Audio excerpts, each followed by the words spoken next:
We've been warned for decades, stay below 1.5 degrees. But what happens when we fail? Welcome to the year 2076. The world is exactly 2 degrees Celsius warmer than the pre-industrial average. This isn't just a slightly hotter summer, it's a total reconfiguration of human life. In this episode, we are tracking a 50-year timeline to see how a 2-degree rise rewrites the map of our planet. From the collapse of the Arctic to the death of the global breadbasket, we're looking at the future we're currently on track to build. Is it a world we can still live in? Let's find out. First, let's understand the math. A 2-degree rise isn't a uniform change.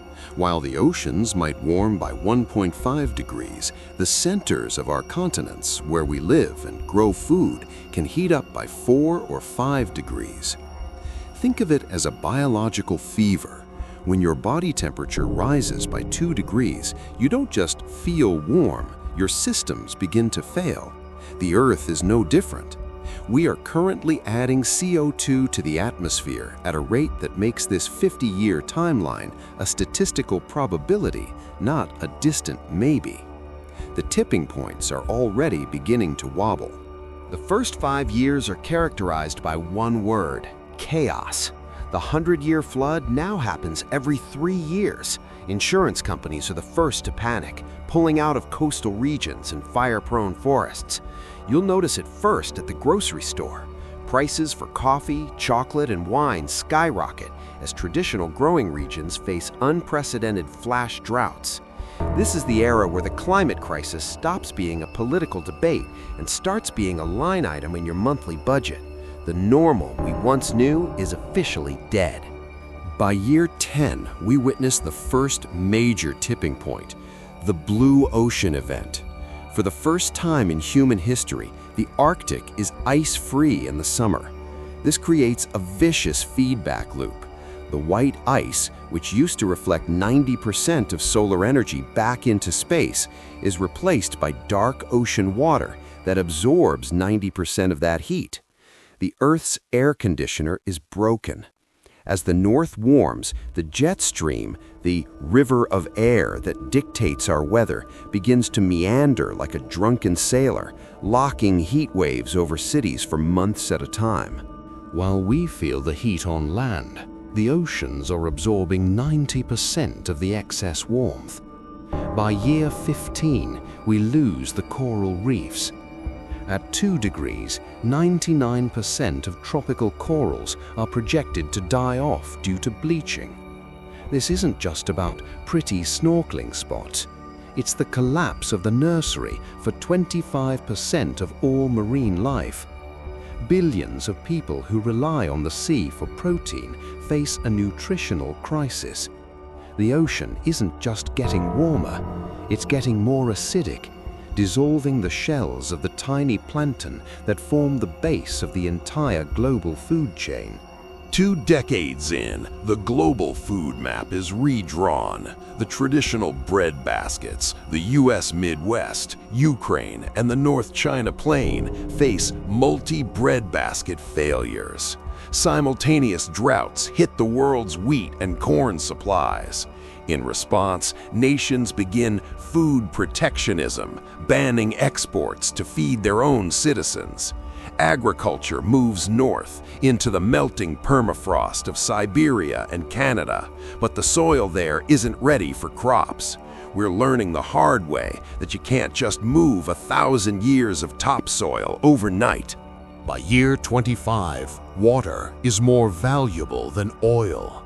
The mountain glaciers, the water towers of the world, have retreated so far that the rivers they feed, like the Indus, the Ganges, and the Colorado, become seasonal trickles. This triggers the Great Migration. Not thousands, but millions of people are on the move. Coastal aquifers are being poisoned by rising sea levels, making the remaining fresh water a matter of national security. In this decade, the borders of the world are defined not by ideology, but by access to a tap. Year 30. Thermal expansion and melting land ice have raised sea levels significantly. We aren't just talking about nuisance flooding anymore. Megacities like Jakarta, Ho Chi Minh City, and Miami are facing a managed retreat. Governments are forced to choose which districts do we save with billion-dollar seawalls and which do we abandon to the tide. This is the decade of the climate gentrification, where high-ground property becomes the only real estate that matters. The ocean is no longer a neighbor, it's an invader. A major casualty of the 35-year mark, the Amazon rainforest. At 2 degrees, the world's largest rainforest reaches a dieback point. It no longer generates its own rain. The lush, green canopy thins out and transforms into a dry, grassy savanna. This is a carbon bomb. As the trees die, they release centuries of stored carbon back into the atmosphere, threatening to push us from 2 degrees toward 3.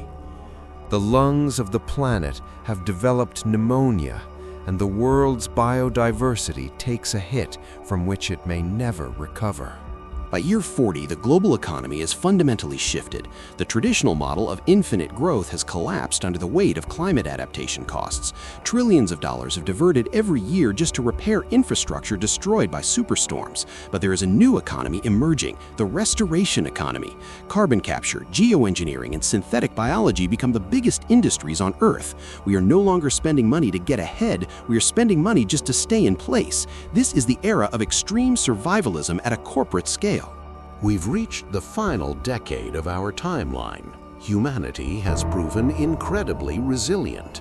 In the 2-degree world of the 2060s, cities are built to breathe. We see vertical forests on every skyscraper to cool the air. Buildings are coated in ultra-white paint that reflects 98% of sunlight. People have shifted to nocturnal lifestyles in hotter regions, with schools and businesses operating at night to avoid the deadly daytime heat. We have adapted, but it is a restricted life, a life lived behind high-tech glass and beneath cooling suits. By year 50, the 2-degree world has reached a grim equilibrium. The climate is still harsh, but the rate of change has slowed because we finally reached net zero. We are living in a world of high-tech scarcity. We have fusion power and AI, but we haven't seen a wild elephant in decades. The sky is a slightly different color due to aerosol injections used to dim the sun. We have saved civilization, but we have lost the Earth we inherited. This is the new normal. It is a world of incredible tech and profound loss. In 2076, the biggest conflict isn't between nations, it's between generations. The climate elders, that's us, are looked at with a mix of confusion and anger. The youth of 2076 cannot imagine a world where you could just walk outside without checking the wet bulb temperature, or where the ocean didn't require a seawall. They ask, why didn't you stop it when the cost was so low? This clip is a reminder the timeline we just watched isn't a movie. For a child born today, this 15-minute script is their entire biography. But here's the thing, we haven't hit 2 degrees yet. Every tenth of a degree matters. The difference between 1.5 and 2.0 is 100 million more people losing their homes. It's the difference between a stressed Amazon and a dead Amazon. We have the technology today, solar, wind, nuclear, and carbon storage, to break this timeline. The 50-year plan isn't a prophecy, it's a warning. If we act in this decade, we can ensure that the year 2076 looks a lot more like a garden and a lot less like a fortress. This timeline is scary, but knowledge is the first step toward action. I want to hear from you. Which part of this 50-year journey surprised you the most? Is it the loss of the Arctic or the shift in how we grow food? Drop a comment below. I'll be responding to the best theories on how we can pivot. If you want to see our deep dive into the solutions that can stop this, click the video on the right. Hit subscribe to join us in tracking the future of our planet. Let's keep the world cool. Thanks for watching.